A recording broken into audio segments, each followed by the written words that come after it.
afternoon, ladies and gentlemen, and welcome to the TAW pay-per-view of SummerSlam 2019. Also on the TAP, the worst podcast ever.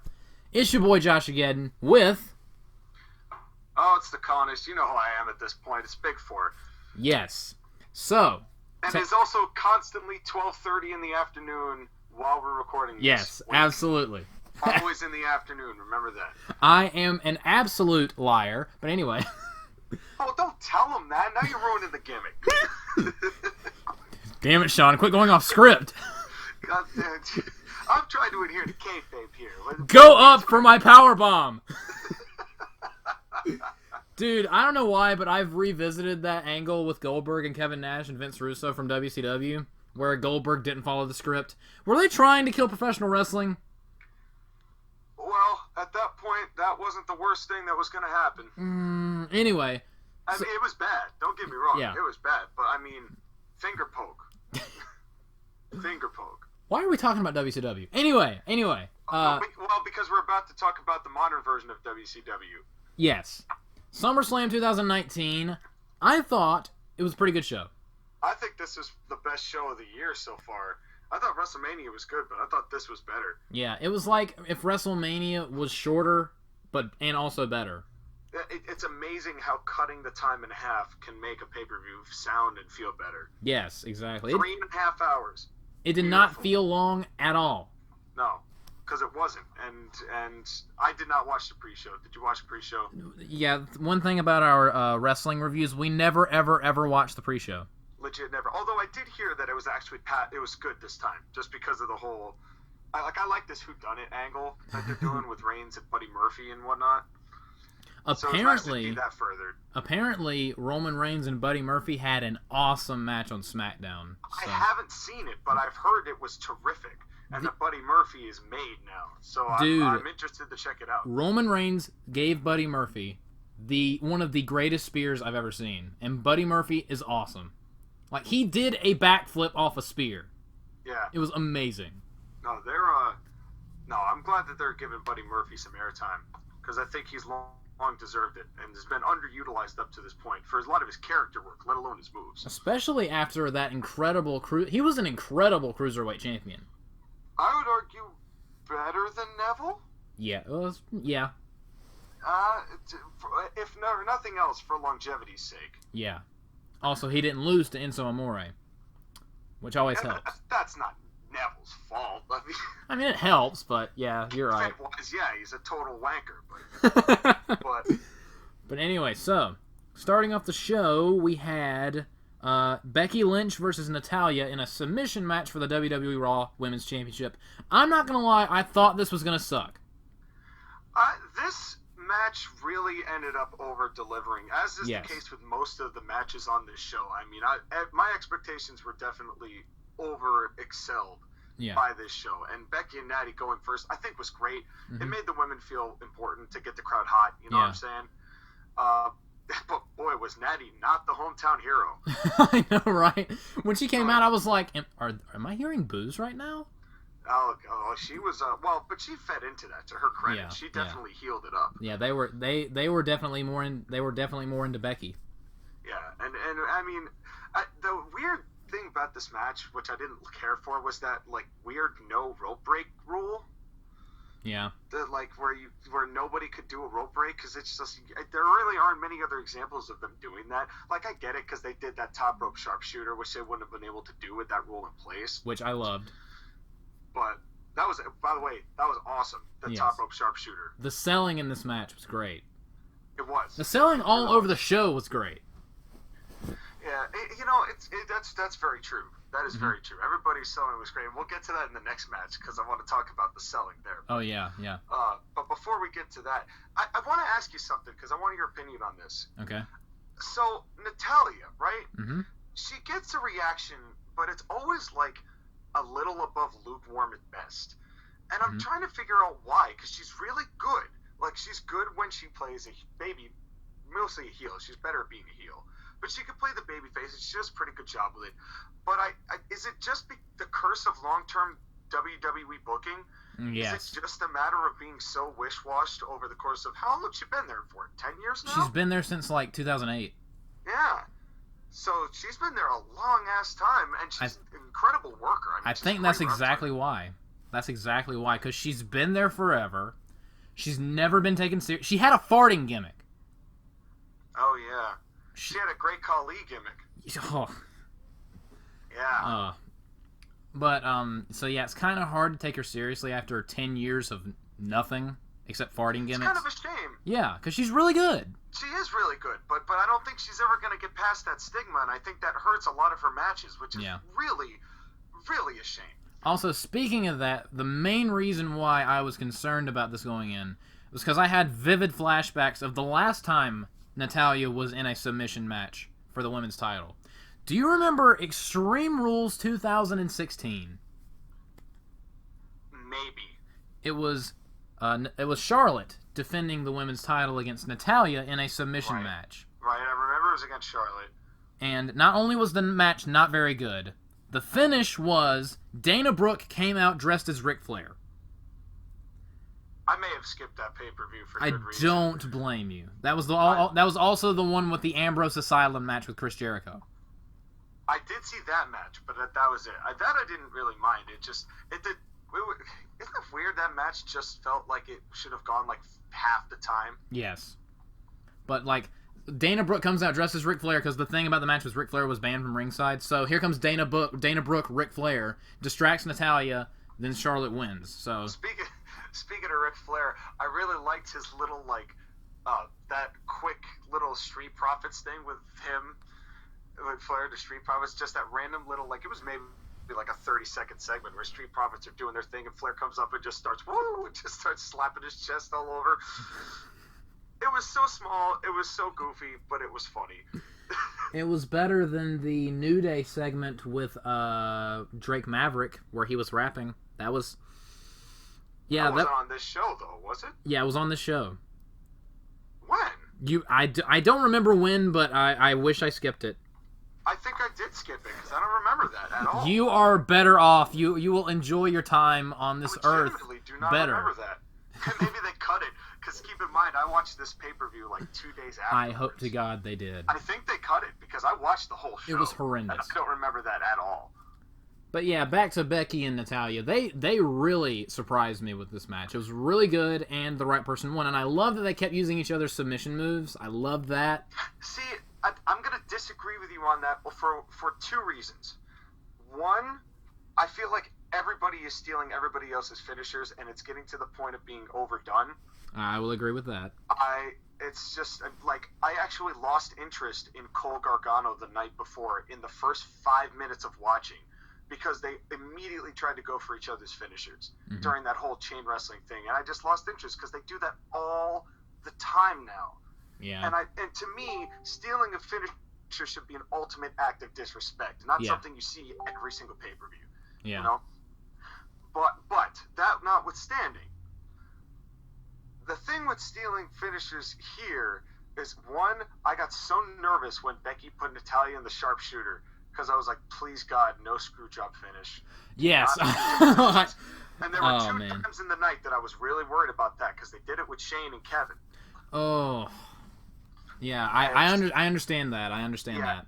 I mean, I would not put it past this company. And we did see Bret Hart. That's the thing. I was legit scared twice. I was thankful it didn't happen either time. Can I just say Bret Hart on this show was the funniest cameo ever? He literally came in just to douse the heat that was on Seth Rollins from the crowd. He was a fireman on this show. I know it was funny, too. Don't boo this man, please! You could, barely hear him. Because, he walked up, and as he was walking up, he just got, tonight, because he wasn't close enough to the microphone. He was like, hey, I wanted to say good luck tonight, but you couldn't hear any of that. Yeah. So then you just see Bret kind of half smiling at Seth, and you know how Bret feels about Seth. So Seth's like, oh, thanks, Bret. And he just walked away. It's like, all right. Again, they just cannot get the production down for these shows. I mean, they had serious production issues at WrestleMania, and it's continuing. Although not as bad honestly, tonight. It's kind of funny because at this point, I think the wrestling and the storylines are starting to improve. Mm-hmm. But Kevin Dunn is not. Kevin Dunn he's literally rotting away. Kevin Dunn still sucks. Although I do have to say I was really happy that Natalya had enough mic when she was well, there were two things. First of all, did you notice that Natty's disarmer looked almost better than Becky's? Yes, it was very effective. It was like way more locked up and airtight than Becky's was. I was like, damn, because she was like bending it at an angle, and Becky always just lifts it straight into the air. Yeah, I was in it, but better than that was when Natty was about to go into the sharpshooter, and she just leans down to Becky and just screams, "Bitch!" and then sends her in. That got me dying. There were some gems on this show. There were, and this was a great opening match. Yes, Crowd got into it. It was and Toronto being Bizarro World as it's been for years. Yes, it was a great match. It was a great start to the show. Up next was also just fantastic. I feel like they just did this segment for people that are tired of Dolph Ziggler, like me. Goldberg, destroying Dolph Ziggler. This was hysterical. This was absolute comedy. This was actually great. I loved this. Here's my issue with this whole thing, though. Right? Mm-hmm. They did the promo package, right, where Ziggler attacked Shawn Michaels, and then it looked like him and Shawn were going to have a match, mm-hmm. and then they did that whole contract switch thing. And to me, the way that package was set up, it just made me want to see Ziggler and Shawn. Yeah. I don't give a damn about Goldberg. Like, what are you even here for? And in a kayfabe sense, what the hell was Goldberg there for at all? When's the last time? I mean, like, other than Dolph Ziggler mentioning him in promos, that's kind of that's their reason as to why. But, like, I don't think I've ever seen a promo package for a squash match before. Oh, but Shawn had the actual reason to be upset with Dolph. Yeah, he got kicked in the face. Yeah. So, like, I don't know what Goldberg's investment was in this, but, I mean, if we weren't smart to the business, you know, and knew that it was because his match in Saudi Arabia was dog shit. Yes. And, you know, that he was trying to redeem himself. If we didn't know that, this would be so confusing. Yes. Yes. But brilliant nonetheless. Yes. I loved the way the match started. Dolph Ziggler trying to get the sneak on him with a super kick. Like, it was taunting him, then backed up a little bit, then super kicked him twice. Yeah, I like that. Like, at least they gave... split second where you weren't quite sure, which is enough to get you excited. Yeah. At least they gave Dolph something. Yeah. Before he was absolutely destroyed. It wasn't like Goldberg Owens. Yeah. Which was just sad. Yeah. But this was great. You know what's funny? Speaking of the promo package, I nearly died laughing when Ziggler said to Shawn, like, "You're the past and I'm the future." I'm like, really, Dolph? Really, Dolph? You're really the future here. I just thought it was funny, you know? Like, I'm like, come on, man. Dude. Are you kidding? Dude, you don't have to lie to us anymore. It's like, it's all right, man. Maybe you're the past, but you're the more recent past. Maybe if this was 2012, he could get away with saying something like that, but it's not now. Yeah, it's been a while since you were relevant, Dolph. Like, seriously. Yeah, but to be fair, I did I said, I loved Dolph being so, like, insane, delusional about losing.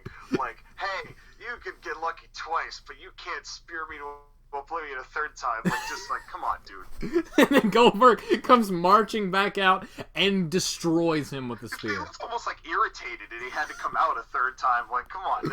I was howling with laughter. It was great. It was amazing. This isn't going to win match of the year, but it was sure as hell fun. Oh, it wins match of the year in my heart. That's for sure. This is great. But you know what's funny is I said prior to this show that, like, a week earlier, I said Goldberg and Ziggler is going to be the 2019 equivalent of Hogan Michaels 2005. No. And if you look at Ziggler's selling, I was kind of right. Kind of. Like, the way he shot off that third spear was so cartoony, but it was funny. Like, he made Goldberg look like he could have, like, busted through a brick wall. Yes, he did. And even the heel commentator, Corey Graves, which I hate. God, he was so rough last night on SummerSlam. It was so rough. I hate WWE heel commentary. I wrote it down twice on my notes, which is 2.5 pages long. I wrote down twice on my notes the worst part of this show was the commentary. Oh my god. I couldn't stomach it half the time. It was just... I hate all of them. It hurt. Especially Corey. Normally I find Corey passable, but it all was just bad. It was God. They don't add to things. They don't put emphasis on exciting spots. They don't... You constantly? It's just a pain in the ass. Yeah. And it's like, that's why I always wish that they would have the option on the network, if you're watching or listening WWE. Yes. That they would have the option of shutting the commentary off. Yes. Keeping Please. all the arena sounds, being able to watch the match the same way, like you would be if you were in the crowd, and just let us do the commentary. Yeah, I don't want to watch a mute wrestling show. I would rather be able to hear the crowd, be able to hear the wrestlers, and do my own commentary without having to hear Michael Cole go, "Isn't this great, guys?" and fucking... It's boss time! Like, shut up! Oh, anyway. God. But there was one that Maggle did on this match right after Goldberg won. He's like, in the most like passive monotone, he's like, "Ziggler was indeed next." Yep, I remember that. I'm like, Cole, oh my God. Why the hell was that necessary? What did that add? You've been here since 97. Yeah, I don't... Well, but he was at least passable in 2007 until they swapped him over to Raw, and then he became Vince's earpiece. Mm-hmm. You know, prior to that, he was actually doing quality work with Taz. Speaking of that, I have an NXT DVD where one of the matches is Finn Balor versus Samoa Joe. It's a house show match, so there's no commentary, but it has the camera work and the sound. It's so refreshing. It's beautiful, isn't it? I love it so much. I'd like WWE a lot better if they didn't have the commentary team they did. Oh my God. I would allow the booking to pass probably a lot more. Oh my God, yes. It's but speaking so of bad. the commentary on this match, and then we'll move on. I think it was Renee who said something like, "Oh, the chip on his shoulder became the Grand Canyon," and nobody said anything.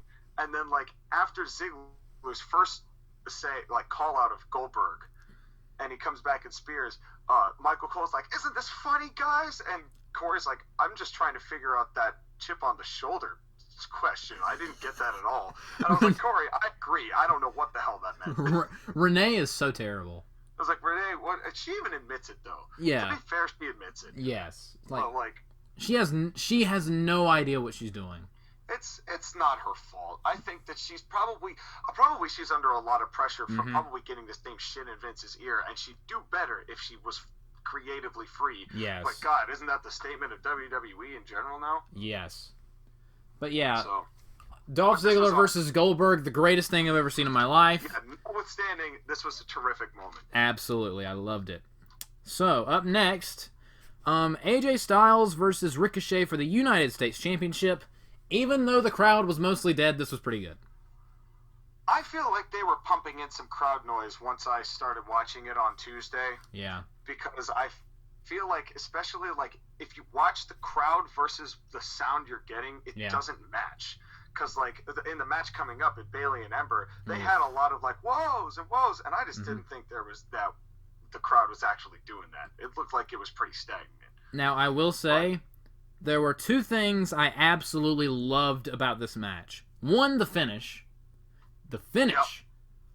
Yep. That was good. If they tried that 100 more times, they would not get it anywhere near as perfectly as they did. Yeah. Like a Phoenix Rana. First off, it makes my brain hurt just trying to think of that move. Caught him in midair with a Styles Clash. That's a finish. That's awesome. Yeah, that's a tribute to both of those guys. I mean, if there's any two people on the roster who are going to be able to pull that off, it's AJ Styles and Ricochet. Two. No doubt. The second thing about this match that I loved. You know how a lot of high flyers have trouble selling their legs because they have to get their crap in. That was the best part of this entire match, was Ricochet's attention to detail. Yes. He did a one-legged springboard. I loved it. I wrote that down. I'm like, 5 stars. 5 stars. Best match ever. That was amazing. Honestly, Ricochet's attention to detail on selling that leg consistently the entire match was probably one of the best performances of that particular detail I've ever seen. If only it was in front of a crowd that cared. Rollins. What? I didn't hear anything. Did you guys hear anything? But yeah. No, yeah.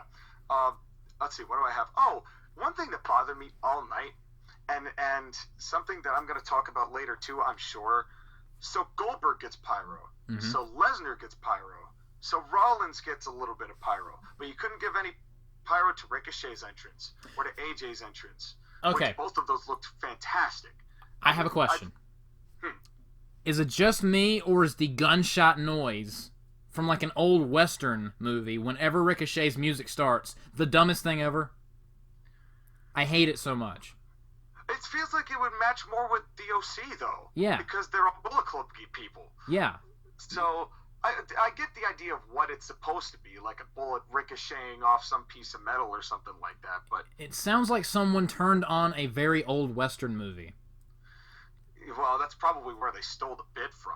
I mean, it doesn't work. It doesn't work. It just, every time Ricochet comes out, that's the first thing I hear, and I'm like, but why? It just... Yeah, I thought it was the OC coming out first when they did that, and I'm like, oh, okay. And AJ even does the gun finger point sometimes. Yeah.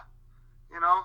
But, like, well, Ricochet's entrance, too, is like right when he does, like, right when the colors change, like the pyro lights, or the Tron lights up.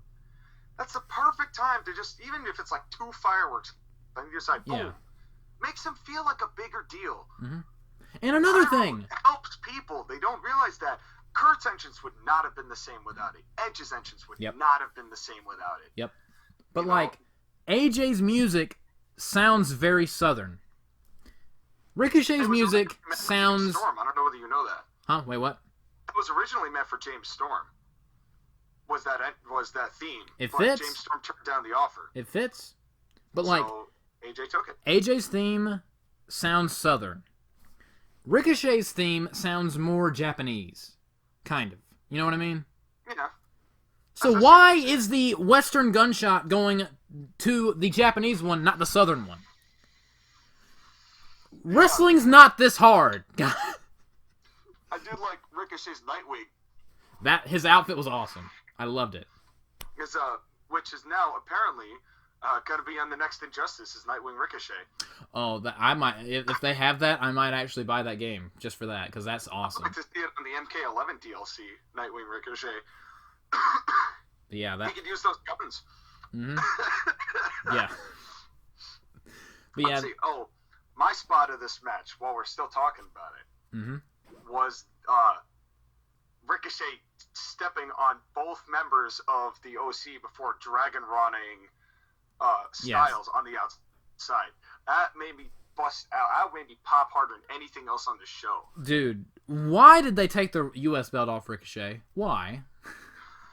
Probably for star power, but I think that if anyone's going to be able to elevate Ricochet, it's going to be AJ Styles. I think that their series is far from over. But like, sadly, which is kind of sad, because then you know we're going to get 75 matches between then and the next pay-per-view. Oh, yeah. Because WWE does not know how to write television anymore. Yeah. But all in all, this was a good match, had an awesome finish, had some awesome stuff in it. Would have been better in front of a crowd that wasn't asleep.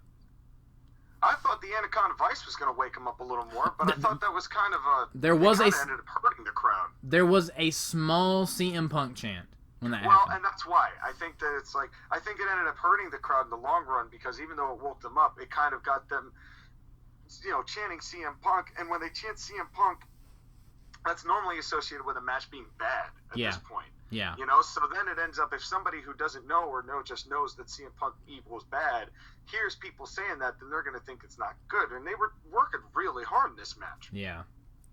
I mean, the finish was superb. Mm-hmm. The post-match beatdown was great. Mm-hmm.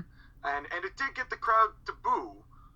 Yeah. Which I think was a big plus. Yeah. Was getting that heat on the OC, because if they can get more heat on them, then they can really be used in a more dynamic sense. Yeah. But speaking of dead crowds, Bayley versus Ember Moon for the SmackDown Women's Championship, I thought the match was okay, but the crowd really hurt this match. I felt bad. For them. They worked hard in this match. Ember Moon busted out a powerbomb spinning codebreaker. That was dope. It's like, you know, like you create a wacky finishing move in a WWE game back in the day. That was it. That was it. It was so. Moon in general. I mean that. Yeah. Literally, the Eclipse is a video game wrestling move. Yes, it's wacky, but it works because it looks ridiculous. But yeah, it's. I popped for that powerbomb codebreaker. Like. Yeah, that was dope. Yeah. And the first, you know what also hurt this match? I think that because the match had no build. Yeah. Like, it had no good build because it made no sense. You couldn't tell which one was heel and which was babyface because it was like there were two baby faces and nobody really wanted to cheer for either of them. Yeah. Byron Saxton said 2 sentences and I was already sick of him. Oh, I was. And speaking of things I'm getting sick of, and this is another across the board thing. I'm really getting tired of title introductions. Because I think they slow down the pacing of the match, and there's a lot of these matches that we could have where they're like personal feuds that could start hot, and they don't do that anymore because they feel the need to do these title introductions and make the whole. You know what I'm saying? Yeah. Yeah, I know. I feel like they're losing a part of the aspect of what you can do at the start of the match. You know, think about all those matches that just were like boom, and they didn't even get a word in. Yeah. But Sean, remember, they have to make this look real. Oh, right, because it's all realism. Yes. Yeah, that's right, of course. Yeah. Thanks, Steph. Who shouldn't have been able to stand against Brock Lesnar if we're talking realism. Yeah. Because he was gotten ass handed to him. just about got cut in half with a chair. Yeah. It was 100% Lesnar versus a 10% Rollins. Sorry, Ross on Wrestling. That was technically your line, but still. But yeah. The match itself was fine, but it would have been better as like a TV match in front of a crowd that wasn't asleep. But yeah, the crowd really hurt this match. It was still all right, and I liked the finish, the super Bailey to belly. I mean, they tried really hard. I mean, the match I thought was actually quite good. It just nobody cared. Yeah, and I will say, no one gets up for the Bailey to belly like Ember Moon. She leaps into the sky for that thing. Makes it look like $1 million. Yeah, she does. But you know something that I think it was Bailey did. A reverse Boston Crab is not a practical move. Yeah. It's just it didn't look like she really got anything out of it. You know, it didn't look like it hurt because she was trying to lock it in the whole time, and I'm like, clever idea. Just execution-wise, it's just not practical. Yeah. The first time I ever saw that was Randy Orton versus Christian at Over the Limit 2011 when he did that, and it actually looked more decent-ish. And they called it the St. Louis Crab, which I really enjoyed. That was clever. Yeah. But this was an all right match. Just the crowd did not care. They didn't care. But I will tell you what the crowd did care about. This one. Kevin Owens versus Shane McMahon. If Kevin Owens loses, he is fired or quits or whatever. With Elias as a special guest referee. Okay. Firstly, isn't it sad that Shane is like the most booed heel on the roster? Yep. It's like they're never gonna get rid of him because he gets heat. Mm-hmm. He gets the best heat. Yeah. Because everybody wants him to go away. Yes. And it's the Corbin effect is what I'm calling it now. It's like if Corbin actually got the heat he was looking for. You know what I mean? He kind of did. The problem is they booked his ass into that whole relationship storyline. Really ruined. Yeah. All four of those competitors. Have we even seen Baron Corbin since Extreme Rules? We have not. Well, but I do think he's slated to be in the King of the Ring tournament. Oh, hooray. Yeah, I know, right? Hooray. And I like Corbin, don't get me wrong, but it's... Anyway. But also, at least Baron Corbin can wrestle. Yes. Oh, yeah, Shane's shadow punches looked really bad today. Oh, my God. They look bad. And he normally is not that bad. Like, normally I'm like, okay, passable. But this time it was just not. And also, I enjoyed this match. I thought it was fun. But I will say Kevin Owens did come off like a moron sometimes in this match. I know you don't care for Brian Alvarez, but he had a very good point when talking about this match. He said, Kevin Owens was on the outside of the ring yelling at Elias while the referee was counting him out. If he gets counted out, he's fired. So Kevin Owens forgets about that to yell at Elias, and the referee gets to 7, and he's like, oh crap, I need to get back in the ring. Like, your career's on the line, dude. Yeah, you ought to know the rules. Like, yeah. But, you know... And he does it twice. And I would have let that slide more if I had kind of my one little bit of fantasy booking here, because if they're going with like KO basically being Steve Austin, yeah, then what they should have done is, as Elias is happily jogging to the ring, Owens just gets out before he gets to the bottom of the ramp, stuns his ass, goes back in, and starts looking at Shane. That's what they should have done. You know how much of a pop that would have gotten from the crowd? Yeah, that would have gotten a huge pop. And also because in every, just about every single, bad guy heel authority figure match ever, they have their own, chosen referee to screw with the babyface. Yeah. It gets old. Still do the same stuff, right? You could still, get up eventually and do, the trip thing, and, they could have the same match. Yeah. But that one little piece just, I feel like, would have really added to Owens' character. It was a missed opportunity. Yeah, it really was a missed opportunity. But I will say, we all lived vicariously through Kevin Owens when he kicked Shane McMahon in the balls. That was just, mwah, yes. And that was a good sell on Shane for the stunner as well. Although I will say, I hate Kevin Owens' stunner. He's getting better. Slowly but surely, but it does not look very good. His first stunner was the drizzling shits. I remember that. So bad. Even Austin was like, that is the biggest pile of crap I've ever seen in my life. Yeah. It's gotten somewhat better, but at least it's not anywhere near as bad as John Cena's springboard stunner. Oh yeah, I forgot he used that. I that move traumatized me as a child. John Cena's springboard stunner that he always whiffed. But yeah, this match was alright. Oh, I enjoyed it. It was fun.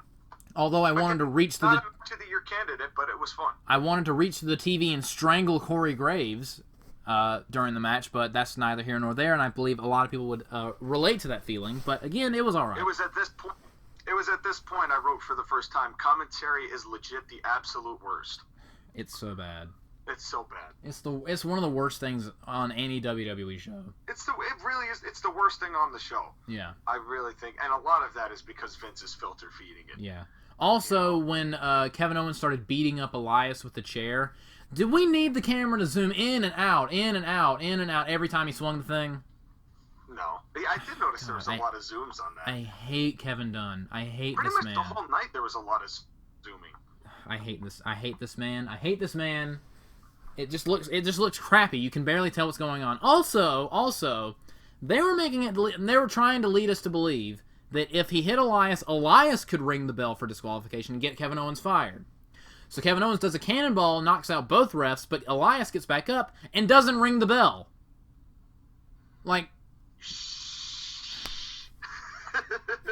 Joshua, you're not supposed to think when you watch WWE shows. These are the questions you don't have to ask. Yeah. Wrestling isn't real. Because you don't have to think. If you think, stop that. Yeah. But, oh my god. I hate myself. I hate my life. Hey, listen. This is what keeps us employed on this podcast. Yes. Is being able to talk about this kind of stuff. Oh my god. So as long as it keeps happening, I'm all for shitting on it. So. Yes.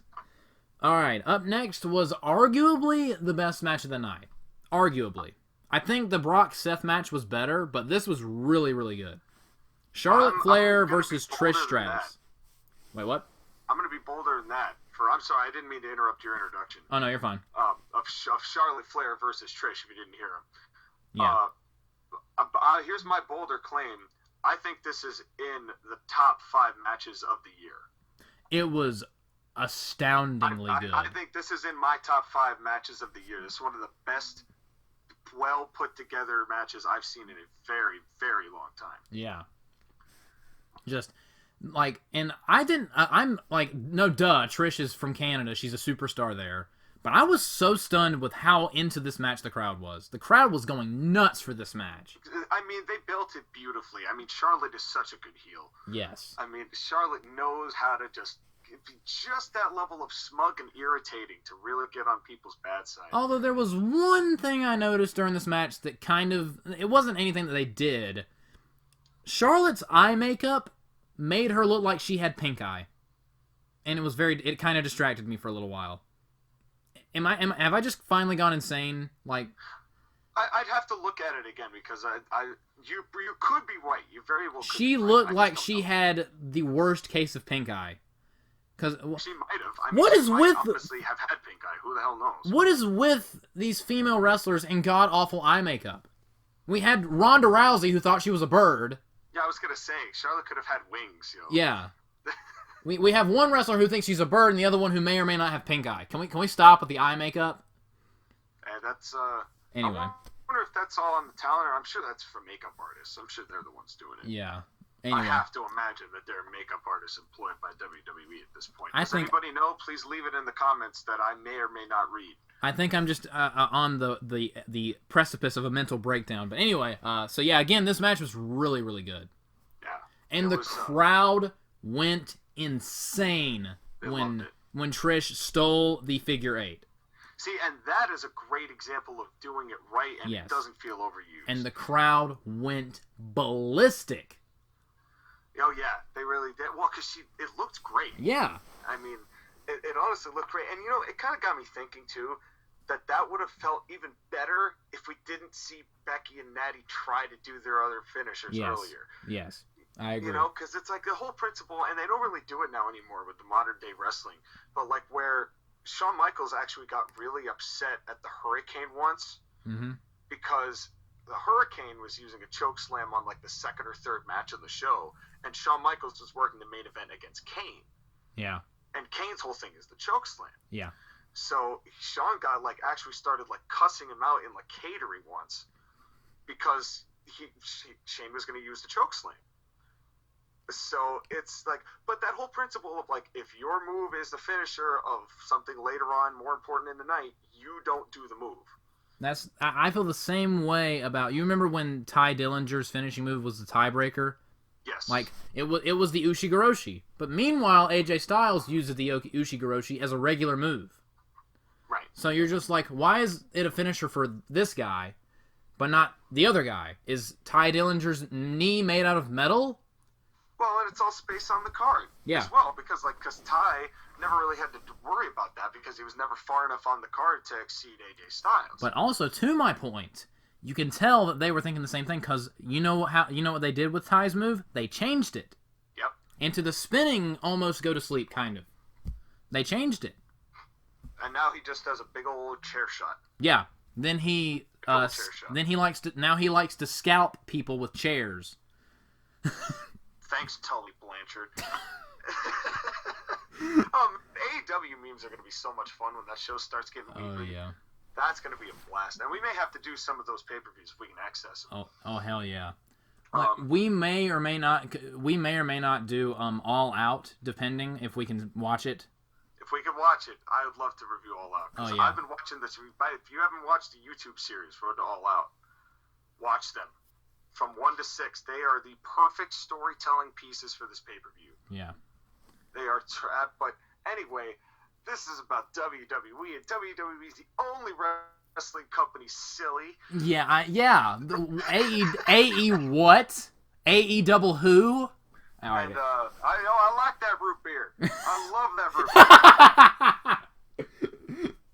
root beer. Didn't we fire him from this show for making a rape joke on Raw? Do you remember that? That was amazing. Oh, Abraham Washington, you grace us with your presence. Man. Oh, man. So, Trish's flat back boot, remember when Charlotte gave Trish a big boot out to the outside of the ring? Oh, that looks... And she took that big flat back bump off the apron. Ooh. Oh, man, that was brutal. Trish has balls of steel. I was like, damn, girl. You were nearing your 50s. Yeah, and she's a mother. Yeah, she literally... But it kind of made me sad that this was Trish's farewell. Yeah. Because she looked so fucking good. She was awesome in this match. She really did great. And she also, as if Charlotte needed the rub. But she also made Charlotte look terrific. They both did wonders for each other. This match was awesome. Easily one of the highlights of the night. And that was a really fun build to the Stratisfaction Hurricanrana as well, because they did the thing, and then Charlotte put her in the Boston Crab, and then she still got out of that. You thought she was going to do the power bomb, and then she finally hit it. Mm-hmm. Wonderful stuff. Yeah, It was great. What would make you happy? They did not try to do the natural selection. Sean's least favorite move in wrestling history. So much. You don't understand. It looks like she's doing nothing. It looks like she's there like, oh, let me stretch your back out a little bit with my whole body. Oh, great, my back's stretched out. Let me jump over your face. It's like, I don't get it. I didn't get it when Cena did it with the throwback.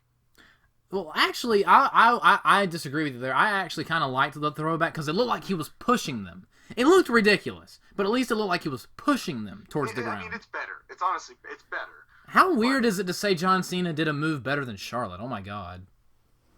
But John had his moments, man. Yeah. He definitely had his moments. Like, I loved his 07 match with Umaga. Yeah, I think that was at the Rumble. Yeah, that was the Royal Rumble 2007. That was the first time we saw John Cena throw the stairs at somebody on the outside before he did it to Bray Wyatt at WrestleMania. And he also did it to Edge at Backlash 2009. But like, that's right.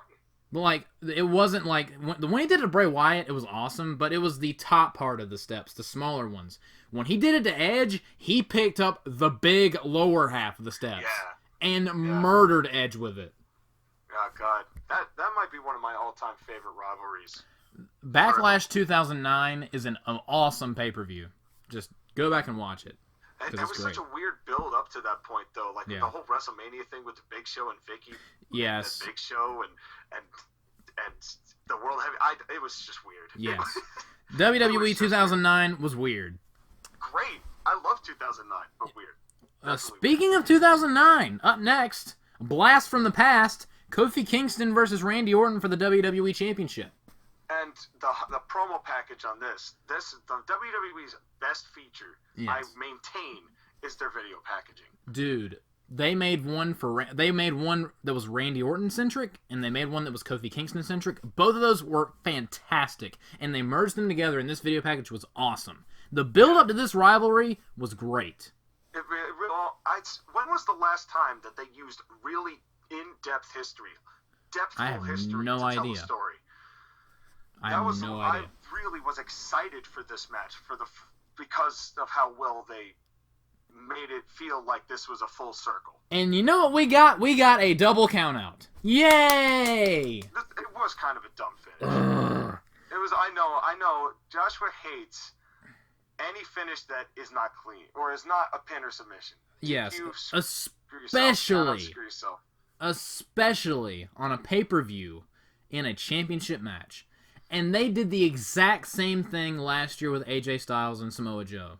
Okay, and I'm glad you brought that up because my big issue of late is WWE has this obsession with the champion and there's babyface family and some creep coming in and just like looking all seductively at the wife, and that's for some reason the only feud that WWE babyface champions can have. Randy didn't really do anything; he just looked at them. And then Kofi Kingston went insane, and then all of a sudden the bell rang. At first, I thought it was a disqualification. I was like, how is this a disqualification? And then it was a double count out, and then Kofi started beating the crap out of Randy Orton with a kendo stick. So why continue the feud if Kofi Kingston got his revenge on Randy Orton with a kendo stick? Like, it just made both of them look like a couple of twats, didn't it? Yes. It's like... And the match was actually pretty good leading up to that. Yeah, I liked it. And the crowd wasn't really as... They just don't react the way they used to. Yeah. Because it was an old school style match, and I actually really liked it for that reason. The crowd was slowly getting into it. Yeah. But they were pissed with the finish. Yeah, the crowd was pissed. Yeah. But here's an interesting thing I thought of, though, too. Has Orton kind of befell the same fate as Natty? And here's why. Obviously, Orton has been booked better because he's won 13 fucking world championships and he's in WWE title match in 2019. But do people view him now as like the only thing that really is appealing about him is his interesting RKO out of nowhere? You know, what's it going to be this time? Kind of like Shane jumping off of stuff. Yeah. You know, it's like, is he now become a niche? But I will say, speaking of that, the RKO he got on Kofi Kingston was beautiful. It was. In this match. It was, and it always is. Yeah. And that's always makes Orton worth watching. Yeah. But it's interesting to know, like, do you watch him for any other reason?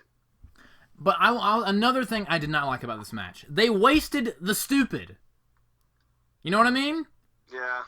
Like, Kofi did a move, and then started screaming stupid. And I'm like, no! Don't do it now! Not...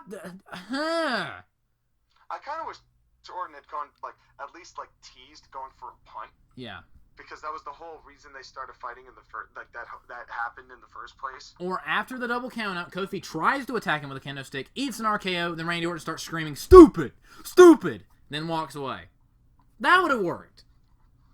You know what I also liked in this, in the whole build-up to this, is that Orton was like, yeah, you know what? I did use my backstage influence to keep him down, because I'm fucking Randy Orton. Yeah. I love Randy. I adore Randy Orton. I'm glad he did that, because it was like the most pompous shit. I'm like, yes. That's what I want to see out of Randy. I love this man so much. No, it was honestly great. I mean, the one thing I'm okay with this finish, as dumb as it was, because it just made both of them look like a couple of knobs. Yeah. But I do want to see these two face off again. Yeah, me too. You know they're building... That was the point. You know, that was the point of doing that. I do want to see these two face off again, but please, WWE, do not make this about Kofi's family. But I can already tell you that I think the way this is going, this is going to end at Hell in a Cell. Now, I don't know what because they have Clash of Champions in between now and Hell in a Cell. So I don't know what they're going to do at Clash, because you know they're going to have Kofi versus Randy at Clash. What I think they might do, I don't know, but they might have Randy Orton win the WWE title via cheating, and have Kofi win it back at Hell in a Cell clean. Or have another stupid finish at Clash of Champions, then have Hell in a Cell, and Kofi wins clean. But I almost feel like there's a possibility that we see somebody else in the interim. Like, for some reason Orton is not around, or he just wants to take some time off, and somebody else comes to challenge Kofi, and then Orton ends up interfering in the match. Yeah. You know, either beforehand or after, or whatever. And then they're like, Kofi's like, okay, you hurt my family, then you cost me nothing really, because I'm still the champion, but you just want to fight me. So let's do a cell together, yay! Yeah. And, you know, now, Randy Orton versus Kofi Kingston Hell in a Cell off of this feud will be wonderful. I would love that. If they have an actual finish. Yeah, if they keep it going. Like, keep it going at a moderately, like, decent level that doesn't involve I don't want to hear about Wendy anymore. You know what I would love? What would make this so much better? If Randy Orton started punting the other members of the New Day. Yeah, I'd like to see the punt make a comeback. Yes. I mean, the curb stomp did. Yeah. So, I mean, that would also be good. And honestly, to be fair, I would really like for Kofi to come out to some different music. I miss his old theme song. I don't even care if it's his old theme song or if it's just a new one for him, but that theme song just doesn't say, I'm a respectable world champion. Yeah, I agree. Neither does the pancakes that he throws at people. And that's no offense to Kofi. Yeah. It just doesn't work. It just doesn't click. Yeah. You know, I buy Kofi more in his old theme, or in a, you know, and what you could do is like revamp the theme for Kofi, but you could still do that biggie intro stuff at the beginning because it gets people invested. Yeah. But it's just the theme right now. It just doesn't work for a world champion. But yeah, like this whole segment, it was all right. The finish sucked. But I'm still interested in the feud, so we'll see where they go from there. Yeah, I'm okay with it. I liked it. It was good. It was all right. Up next, though, holy shit. This was awesome. Okay. This was awesome. You guys need to know a few things about your good friend Joshua Paul Campbell. He loves edgy stuff. I love super edgy stuff. Like, my laptop lock screen is Shadow the Hedgehog on a motorcycle with a gun. I am the ultimate edgelord, okay? With 3 strippers. Yes. Absolutely. And I love... that because we're trying to keep it PG, but... I love evil clowns. There are a lot of good ones. This motherfucker, Bray Wyatt. I loved those clown pants. Oh my god. His whole new outfit is terrific. This is the greatest thing I have ever seen. It's edgy. It's an evil clown. It had heavy metal music, a remix of his song in the background. He has his decapitated old gimmick head as a lantern. It's amazing. And you know who ruined it? Michael Cole. Michael Cole. What on earth did we just witness? I was so pissed off. I'm like, Cole, shut the fuck up. You know what? I don't even care. This was the greatest thing I've ever seen in my life. Dude. Oh my God. I'm not even joking. I was texting someone when that thing walked out, my jaw hit the floor, and I just froze staring at the screen for like 2 minutes. No, it was wicked cool.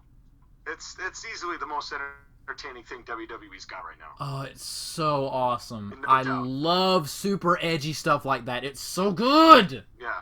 And it's like, it's funny because everyone's like, oh, why not the demon? But if you think about it, it makes sense he wouldn't. Yeah. What? Because, what was it? Was it SummerSlam 2017? Yeah. They faced off. Wyatt was just Wyatt. And Balor was Demon Balor. Yeah. So then, Bray gets the Fiend. Yep. And now the Fiend has beaten regular plain old Balor. So now, we're going to have the 2 years Fiend. From now, 2 years from now. Which would be great, because I'd like to have them not cross each other so they can still build their personas. Plus, Finn is, if I remember correctly, he's getting time off. Right, so SummerSlam 2021, we finally get the finale of this, which is Demon versus Fiend. Do you remember back before Bray Wyatt left in 2017 during his feud with Finn Balor, where he was going to come as Sister Abigail? Yes, I do. I'm so happy that this happened instead. Yeah. Because that was lame. That lame. would have killed him. That would have legitimately killed him. Bray Wyatt with the Fiend is the greatest thing I've ever seen in my entire life. And you and I have it's been long stated that I've never been Balor's biggest fan. Yeah. As over as he is, because he is over, I've never been Balor's biggest fan. So seeing Bray squash this little fucking shrimp was Wow. I love Finn Balor, and I loved Finn Balor, and I loved watching the Fiend destroy this man. And the fact that it was a squash, it was definitely a good move. You want to know what the absolute best part of this was? You didn't get to experience this. I did. I was watching this an hour behind on Daily Motion, and it's in parts. It's like every 15 minutes you have to go back to the website and watch the next part of the show. Right. Do you want to know when the screen faded to black because the part was over? When the Fiend snapped Finn Balor's neck. The timing was flawless. Snapped his neck, the commentator's like, oh god, cut to black, and I'm like, he's dead. They stopped the show, he killed him. He's dead. You should have just stopped the show there. You shouldn't have even watched the rest of the show. That should have run the credits. I laughed so hard because that was perfect timing. That's really funny. It was amazing. But yeah, the Fiend is the greatest thing ever. No, and another thing about him, you know how like the female voice that sings the Firefly Funhouse intro song? That's the same person, or at least sounds like the same person that sings his awesome heavy metal remix of his song. I think it is. Everything about this is the greatest experience of my entire life. Except Michael Cole trying to ruin it. I will actually murder this man if he does such a thing ever again. That is easily the maddest I ever got at Michael Cole for anything he's ever said, ever. When's the last time an entrance got a holy shit chant? God. An entrance. Yeah. Oh Probably my god. Shinsuke's first one. Oh, this was so awesome. This made the entire show for me. I kind of wish Balor could have sold that a little bit further. Just a little bit longer, I would have liked. But, I mean, God. that's nitpicking. That's nitpicking. This was amazing. Me not liking Finn Balor. So, dude, this was so good. This is so good that even Dave Meltzer would give this 5 stars and this not being in the Tokyo Dome. That's how good this was. Can you imagine if this was in the Tokyo Dome? Dave Meltzer would lose his virginity to this. No, he can't lose his virginity. He wouldn't have a job. Maybe he could make up with Peyton. Loses his virginity is the day the wrestling world dies. I'm glad you didn't hear what I just said. The internet wrestling community will die once Dave Meltzer gets laid. Sean, did you hear what I just said? No, I didn't. I said maybe he can make up with Peyton. Maybe. Am I a terrible person or what? Anyway. We've said much worse on these podcasts. I don't think it's a problem. Oh, yes, absolutely. But yeah, this was a 10-star segment. Absolute thumbs up. And so was the following segment. The main event of the show, Brock Lesnar versus Seth Rollins for the Universal Championship. This was surprisingly good. It's amazing how quickly the crowd flipped in Seth's favor. Yep. I think that's how good Seth Rollins is as a wrestler. Yes. He may be just a fucking Waluigi in fucking shorts. Yeah. But God, he can work. They went crazy with this match. Yeah. Although the best part of this match was when Brock Lesnar picked up Seth by his like waistband, like by his the rib tape swing. That was great. He swung him around like a suitcase. It was hilarious. I love Brock Lesnar. Yep. Oh God, it was terrific. But again, I got upset because I'm like, if Goldberg and Lesnar get pyro, we need some new stars getting pyro. Yeah. Spend the money, WWE. You have the money. Yeah, and you have the Saudi money. Use it on pyro. Yeah. You will not be disappointed. But this match was again surprisingly good, and the crowd was surprisingly into it because Seth's a really good wrestler. Seth's fantastic. I mean, to be fair, Brock is good too. Yeah, Brock is amazing when he wants to be. When he's motivated, he can go. Yeah, and Brock likes working with these smaller guys. Yeah. And is actually putting on better matches with the smaller guys. Yeah. I mean, his match against Bryan was terrific. Yes. His match against Finn was really good. Yes. You know, and his 2 matches he's had with Rollins have both been great. Mm-hmm. You know, and this felt like a match proper as opposed to just like the quick finish, just chop, slice, and get it done that happened at 35. Yeah. But that slam into the ring post that Brock did, the one on Seth, right into his back at his ribs, looked just so brutal. Yeah. Yeah, and also, what also looked brutal was the frog splash through the announce table. That was awesome. Yeah, that was awesome. You got some air on that. For half a second, I thought he was going to do a Phoenix splash. Yeah. Can you imagine? Oh, that would. Oh. Seth, I swear to God, you are going to kill yourself. Yeah, I will kill myself to make the crowd love me. Yeah, he would though. I mean, that's wrestling, isn't it? Yeah, and then when he got amazingly somehow, after he did the amazing brutal frog splash through a table, he throws Brock back into the ring, gives him an even more devastating frog splash. The frog splash he did in the ring looked worse than the one on the table. I hit a lot more of it. Yeah, it was like, ooh, he just crushed that man. Yeah. It's a good thing Brock has a lot of meat on him, otherwise he'd be in 2 pieces. But see, this is also another thing, too. Like, even though Seth did sell the ribs, why is Seth doing rib-based moves?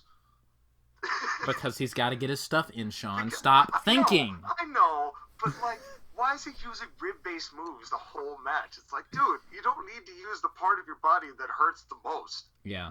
That's just being dumb. Yeah. And another thing, I don't know if Brock Lesnar even hit the F5 once in this match. He did. He did? He hit it once in the very beginning. Oh, yeah, and he never went for the cover. He hit it pretty early, but he never got a second one in, and I noticed that, and I think that was terrific. Yeah. You know, and also no low blows in this match. Which also helps. Seth won clean as a whistle. This is the first time since November of 2016 that Brock Lesnar has been beaten clean. Thanks, Goldberg. I still hate that match to this day. I know that it led to a great match at WrestleMania 33, but still, it irks me.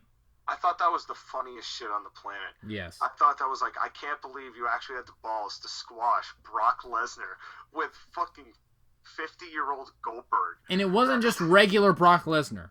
It was Thanos, Super Saiyan Brock Lesnar. This is squash John Cena, obliterate everybody, beat the Streak Lesnar. Yes. This is max tier God level Brock Lesnar. Just got obliterated. Amazing. But yeah, all in all, this was a really good show. The Fiend made this show for me. Like, if this show was just 2 hours of watching paint dry and then the Fiend segment, I would still give this a 10 out of 10. I'm not giving it a 10 out of 10. I'm giving it an 8 out of 10. I actually went a little further up. I gave it a 9 because I really did like the quality of the show. I mean, for the crowd being dead, it's kind of hard to blame the talent on that. Yeah. You know, because I thought everybody worked hard. Everybody was on another level of wrestling tonight. And I will at SummerSlam. I was really, really impressed. This may or may not surprise you. I liked this show more than TakeOver. I've only seen bits and pieces of TakeOver because I only watched like 3 matches so far. But on the whole, I gotta agree with you on that. Now it was kind of a lacking TakeOver. It's not that the quality was bad. It just it didn't have the same feel. And now saying that, I loved TakeOver. I thought it was great, and honestly, if I'm being completely objective, TakeOver as a wrestling show was probably better, like more consistent. But as far as like subjective, like my personal taste and enjoyment, nothing ever comes close to the Fiend. I want the Fiend to be my best friend. Well, it was a terrific pay-per-view. I think that it accomplished a lot more than any one of us would have thought going in. It was very good. Very good show. Honestly made everybody feel like a bigger deal. Yes. I loved it. It gives me hope that I shouldn't have. Yeah. A product and a company that I know will let me down. It's like Hawkeye in Avengers Endgame. Don't do that. Don't give me hope. Seriously though, I don't know what to do now. If they ruin the Fiend, which I know they will, I am going to absolutely lose my mind.